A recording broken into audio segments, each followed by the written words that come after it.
बच्चे की औसत आयु 48, 42 और 12 साल है। पुरुष की एवरेज एज 48 साल है, महिला की एवरेज एज 42 साल है, बच्चों की एवरेज एज 12 साल है। पुरुष एवं महिला का औसत 46 साल है। पुरुष और महिला की एवरेज एज 46 साल है, जबकि महिला और बच्चों की एवरेज एज 30 वर्ष है। महिला और बच्चों की एवरेज एज 30 साल है। तो आपसे पूछा है बच्चों और पुरुषों की एवरेज एज क्या होगी, बच्चों और पुरुषों की एवरेज एज क्या होगी। ये सवाल सॉल्व करने के लिए मुझे बच्चों और पुरुषों की संख्या का अनुपात निकालना होगा। क्या सुनेगा, सवाल में रखा मेल और फीमेल का एवरेज एज 46 साल है। बताओ, देखो मेल की एवरेज एज कितनी है, 48 साल। फीमेल की एवरेज एज, वुमेन की एवरेज एज कितनी है, वुमेन की एवरेज एज है 42 साल। और मेल प्लस फीमेल की, मैन और वुमेन की एवरेज एज कितनी है, मैन और वुमेन की एवरेज एज है 46 साल, 46 ईयर्स। तो एलिगेशन लगाने पर मैन और वुमेन की संख्या का रेशियो आ जाएगा 46 माइनस 42 4 आएगा, 48 में से 40 घटाएंगे 2 आएगा, 4 रेशियो 2। तो मैन और वुमेन की संख्या का रेशियो आ गया 2:1, 2:1 आ गया। आगे चलेंगे, अगला क्वेश्चन, अगली लाइन बोला वुमेन और चिल्ड्रन की एवरेज 30 साल है। वुमेन और चिल्ड्रन की एवरेज 30 साल है। वुमेन की एवरेज 42 साल है, चिल्ड्रन की एवरेज 12 साल है। तो वुमेन प्लस चिल्ड्रन की एवरेज, वुमेन और चिल्ड्रन की एवरेज मिलाकर कितनी है, 30 साल। वुमेन और चिल्ड्रन की एवरेज एज कितनी है मिलाकर 30 साल। आप बोलोगे हाँ जी सर बिल्कुल सही।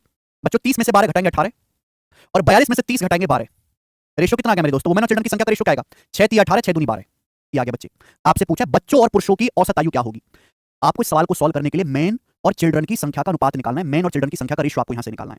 समझ में आए, दो अलग अलग रेशियो है। प्रॉब्लम क्या है कि यहां वुमेन 1 है, यहां वुमेन 3 है, गलत बात है। यहां वुमेन 1 है, यहां वुमेन 3 है, गलत बात है। वुमेन को सेम करना होगा। 1 और 3 को सेम बनाने के लिए 3 से गुणा कर दो। इस पूरे रेशियो को 3 से गुणा कर दो, 3 दूनी 6। इस पूरे रेशियो को 3 से गुणा कर दो, 3 दूनी 6, 3 एकम 3। देखो दोनों जगह वुमेन सेम हो गया। यहां भी 3 वुमेन है, यहां भी 3 वुमेन है। बताओ आदमी कितने हैं, आदमी है 6 और बच्चे कितने हैं, 2 बच्चे हैं 2। तो मैन और चिल्ड्रन की संख्या का अनुपात आ गया 3:1। मैन और चिल्ड्रन की संख्या का अनुपात 3:1 आ गया। मैन और चिल्ड्रन की संख्या का अनुपात आ गया 3:1। बोलो हाँ, मैन 6 है, बच्चे 2 हैं, 3:1। आपसे पूछा है बच्चे और पुरुषों की औसत आयु क्या होगी। भाई पुरुष की एवरेज एज 48 साल है, पुरुष की एवरेज एज 48 साल है, बच्चों की एवरेज एज 12 साल है। तो मैन प्लस चिल्ड्रन की मिलाकर एवरेज एज क्या होगी, मैन प्लस चिल्ड्रन की मिलाकर एवरेज एज क्या होगी। आपसे पूछा मैन प्लस चिल्ड्रन की एवरेज एज क्या होगी। डाटा बहुत आसान है, वेटेड एवरेज से भी हो जाएगा। मैं कितनी बार तुम घोंचों को पढ़ाता रहा कि अगर तुमने वेटेड एवरेज, डेविएशन और सक्सेसिव परसेंटेज चेंज, ये तीनों चीज अगर ढंग से नहीं पढ़ी तो तुम्हारा अर्थमेटिक मैथ बर्बाद है। यानी तुम भीख मांगोगे, नौकरी नहीं लगने वाली तुम्हारी। जिस बालक ने तीनों कांसेप्ट पे कमांड नहीं करी ना, उसका पूरा अर्थमेटिक मैथ परेशान रहेगा, वो पूरे अंकगणित में।